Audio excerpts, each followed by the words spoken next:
partner in a regional law firm based in York. Now, York is out a little bit on its own, but we can handle that, and we're very proud of the way we do handle it. But we are a world-class region, but until Leeds Bradford Airport reconnects with Heathrow, we cannot have our international clients fly in. They don't want to go to Schiphol, they want to come to Heathrow and then catch a plane and come to Leeds Bradford. When will that reconnection take place? Sorry to burden you, John, but it seems like it's one for you. No, that's right. We had this one this morning as well. There are a range of issues in this. First of all, you have to have an airline that is willing to fly it. The only airline that will fly it, or could fly it at the moment, is British Airways. Secondly, you have to be able to get on the runway at Heathrow. Heathrow is full. Government policy is that there will not be additional runway capacity at Heathrow, and that the capacity for runways arriving into the UK, or providing the means for people who arrive into the UK, will be covered by regional airports. That's quite good news for regional airports in one sense, but it doesn't play to your point.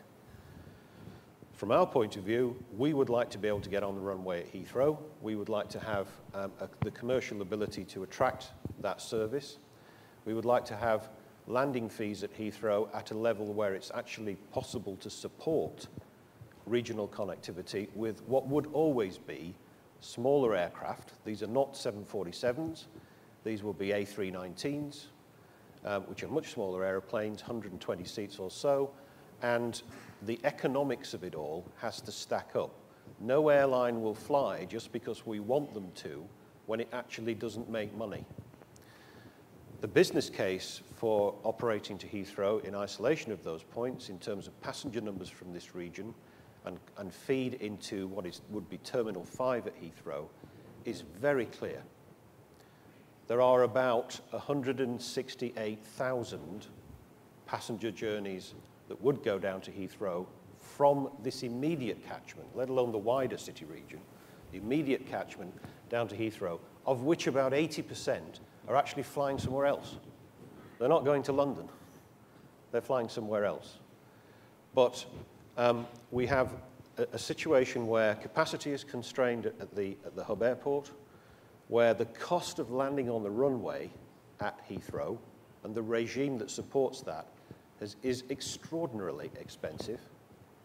And that's forcing smaller regional connectors like ourselves out of the marketplace. So that sounds like a recipe for it'll never happen.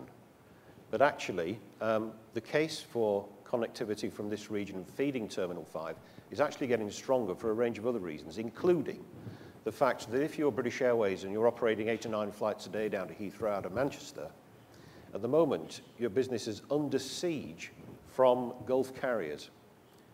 Emirates have just gone twice a day with 1,000-seater A380s on Dubai. That is putting British Airways traffic originating from the north of England under enormous amounts of stress. Will that actually lead to them thinking about meeting the demand where it arises? That's the debate we're having with them, and I can assure you we are having it with them. But in direct answer to the question, I cannot say when we will get a link into Heathrow. If and when it does happen, it will be British Airways, because quite frankly, there is nobody else to operate it. And we are pushing extremely hard to try and make that happen, because it's a vital link to intercontinental connectivity for the region. Final point on it is that one of the key demonstrators of why all that is so is if you look at our service into Schiphol, and I take the point about some people don't want to go into Schiphol, but if you look at our service into Schiphol, it's gone from 3 a day to 4 a day, and the load factors and absolute passenger numbers on those aircraft have gone up in a recession. In the 4th year of aviation decline in the United Kingdom, that's gone up. KLM are very happy about that, but I'm not sure it's good for UK PLC. Thank you, John.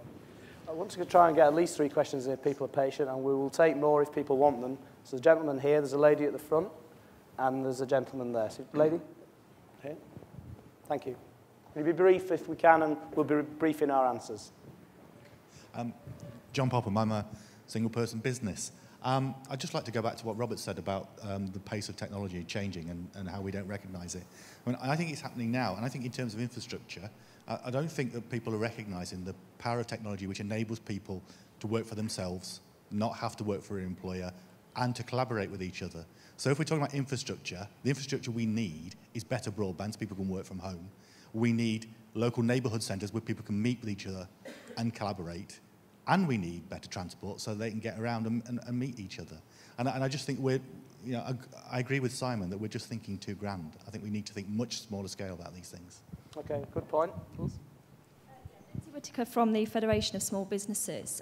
John, you mentioned earlier about transport infrastructure and improvements in rail connectivity in particular, on the understanding that an awful lot of businesses are actually far more reliant on the road network, particularly in terms of tradespeople, for example, where rail travel is just not a viable option for their business. I was wondering what the proposals were for the Leeds City region to look at shifting more of the road freight onto rail and looking at freight rail investment in particular. It's not really my area of expertise, but I'll give a couple of broad observations I hope might be helpful. I think all of us travel on the roads, and boy, are the roads busy. I think we might have an argument from the transport and road freight fraternity if we started to try and actually legislate that off the road. I think the key thing is that the infrastructure has to make it attractive for them to do it another way. And the customer drives that. And some of the developments on rail that we're talking about could have a freight impact, and I think probably would have a freight impact, but that then begs the question about freight terminal infrastructure to actually support it. And I think in the long term, for the UK as a whole, in fact, not just for the city region, that's probably the way it will need to go to reduce the burden on the roads. But I'm not sure you'd ever get to a political framework which says you cannot transport your goods that way, you have to go by rail. Thank you. My name's Paul Burr. I run a social enterprise called the Can Do Project. We encourage local community to do something they can do, and I'd like to encourage all of you in here today to do a little bit that you can do. We promote local businesses to local people, and what we found is we can offer a reduction on that advertisement, on that hoarding space, and the business will come forward and be a mentor to startups. 25% of these sites, we give them away free to local community and local charities, and on there we advertise larger businesses, and their advertising budget becomes corporate social responsibility, direct to the local community. We're having major problems. I want to know how to engage. You know, there was somebody from the Federation of Small Businesses earlier saying that you were engaging with small businesses. You know, I think this is true. We've been to Parliament. Francis Moore tells us we're innovative. I just want to know how we can get the thing going forward. Okay, that's some good points for the LEP board, I think, to think about. Time for one or two more questions, anybody? Gentleman here.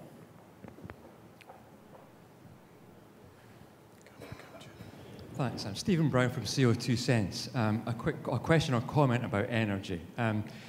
Neil talked about the need for Leeds to see itself in the context of Europe. And if you go to many cities in Europe, you'll find there's a large decentralised network which provides heat and power for a very large part of the city.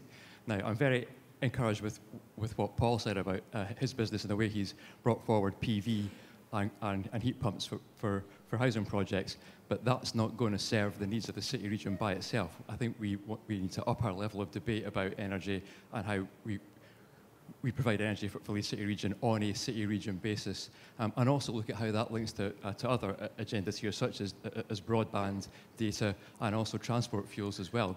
These things can be done. They're done elsewhere in Europe, and I think there's a lot of learning and opportunity for us if we grasp the opportunity of a large localised networks for Leeds City Region. Thank you. Time for one more, maybe? Is that okay?